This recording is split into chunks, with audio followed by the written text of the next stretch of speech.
Steady and consistent trends have prevailed in the Greater Vancouver housing market throughout much of 2013.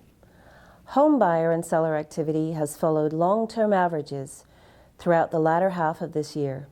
This has helped keep our market in a balanced state.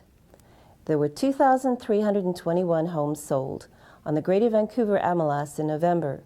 That's 37% higher than last year, yet 1.2% below the 10-year November sales average. As for home sellers, there were 3,245 homes listed for sale in Greater Vancouver last month. This is up 17% from November 2012, but is 1.5% above the 10-year average.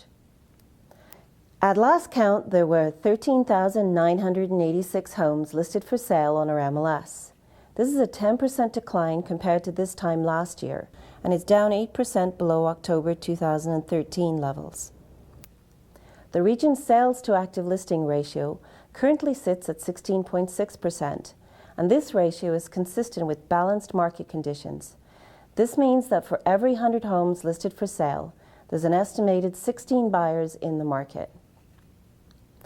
Generally, analysts say that downward pressure on home prices occurs when the ratio dips below the 12% mark, while home prices often experience upward pressure when it reaches the 20 to 22% range in a particular community for a sustained period of time. The sale and listing activity we've experienced this year has resulted in gradual and very modest increases in home prices over the last 12 months. The MLS Home Price Index composite benchmark price for all residential properties in Greater Vancouver is $603,000. This represents a 1% increase compared to this time last year.